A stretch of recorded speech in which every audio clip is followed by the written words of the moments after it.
انہیں زخمی کیا جا رہا تھا، انہیں جادوگر، انہیں ساحر، انہیں مجنون اور دیوانہ کہا جا رہا تھا، ان کا مذاق اڑایا جا رہا تھا، تو کیا اللہ کو اس وقت کوئی تکلیف نہیں پہنچی؟ اللہ کو کوئی اذیت نہیں پہنچی؟ نعوذ باللہ، نعوذ باللہ. کیا اللہ کی یہ خاموشی، کہ اللہ کی طرف سے اس وقت خاموش رہنا اور اپنے حبیب و محبوب کی توہین کرنے والوں کو فوراً عذاب میں مبتلا نہ کرنا، کیا اللہ کی رضایت کی دلیل تھی؟ کسی صورت میں بھی آپ ایسا نہیں کہہ سکتے. تو جب اللہ کے حبیب و محبوب کی توہین کی جا رہی ہو، انہیں اذیتیں دی جا رہی ہوں، یہاں تک کہ جب حضور کے دندان مبارک کو شہید کیا گیا، اللہ نے تو اس وقت بھی فوراً عذاب نہیں بھیجا. اب جب نبی پاک صلی اللہ علیہ وآلہ وسلم پر اتنے مظالم ہوتے ہیں اور اللہ کی طرف سے فوری طور پر عذاب نازل نہیں ہوتا، تو اس کا مطلب ہے کوئی خاص وجہ اور حکمت ہے کہ اللہ فوراً ظلم کرنے والوں پر عذاب نازل نہیں کیا کرتا. تو جیسے اللہ ہر ظلم کرنے والے پر فوراً عذاب نازل نہیں کرتا، اسی طرح اللہ کا بنایا ہوا علی بھی، اللہ کا نمائندہ علی بھی ہر وقت تلوار نہیں اٹھاتا.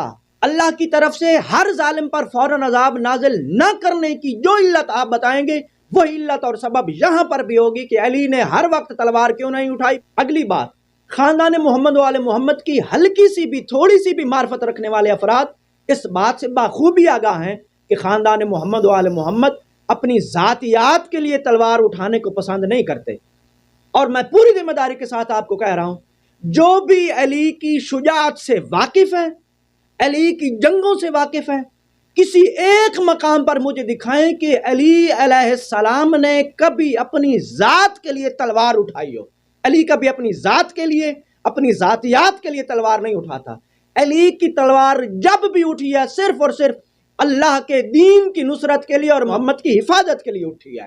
تیسرا پوائنٹ، بعد از رحلت پیغمبر پیش آنے والے مصائب میں تلوار نہ اٹھانے کی ایک وجہ اور علت یہ بھی ہے کہ نبی پاک صلی اللہ علیہ وآلہ وسلم نے اپنی وصیت میں حضرت علی علیہ السلام کو یہ حکم دیا تھا کہ اے علی، میری رحلت کے بعد، وفات کے بعد جو مصائب آپ کو پیش آئیں، آپ نے صبر سے کام لینا ہے. اس حوالے سے میں ایک انتہائی مستند اہل سنت عالم دین کا مستند حوالہ آپ کی سماعتوں کی نظر کرنے جا رہا ہوں. برادران اہل سنت کی ایک معروف کتاب ہے مدارج النبوت، جو کہ جناب شیخ عبدالحق محدث دہلوی کی تالیف ہے. اس کتاب کو اردو ترجمہ کے ساتھ شبیر برادرز لاہور والوں نے پرنٹ کیا ہے، اور اس کی جلد دوم صفحہ نمبر 500 پر تحریر ہے کہ تمام ازواج مطہرات کو وصیت فرمائی. اس کے بعد فرمایا میرے بھائی علی کو بلاؤ. حضرت علی آئے اور سرہانے بیٹھ گئے اور حضور اکرم صلی اللہ علیہ وسلم کے سر مبارک کو اپنے زانو پر رکھا.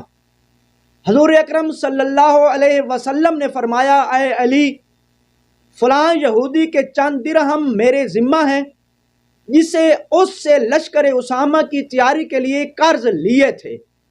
خبردار اس کے حق کو میری طرف سے تم اتارنا. فرمایا اے علی، تم ان اشخاص میں پہلے ہوگے جو حوض کوثر پر مجھ سے ملیں گے، اور میرے بعد بہت سی ناگوار باتیں تمہیں پیش آئیں گی. تمہیں لازم ہے کہ دل تنگ نہ کرنا اور صبر کرنا.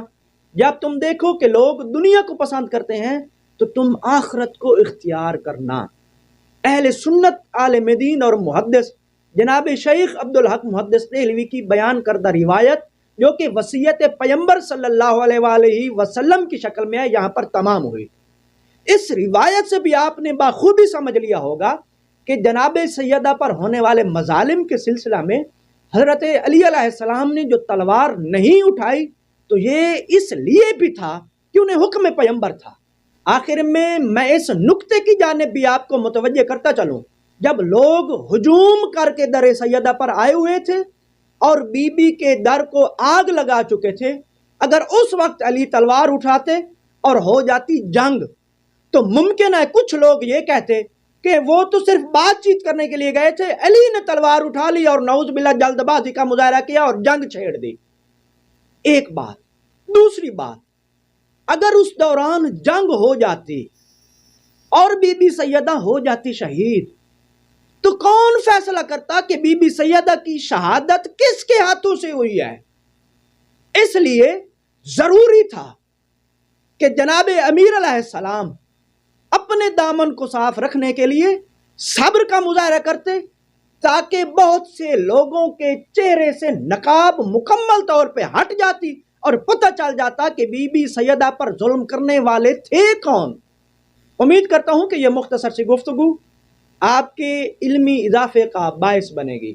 خداوند متعال ہم سب کو محمد و آل محمد علیہ السلام سے محبت کرنے، محبت رکھنے اور ان کی محبت و مودت پر مرنے کی توفیق عطا فرمائے۔ والسلام علیکم ورحمۃ اللہ وبرکاتہ۔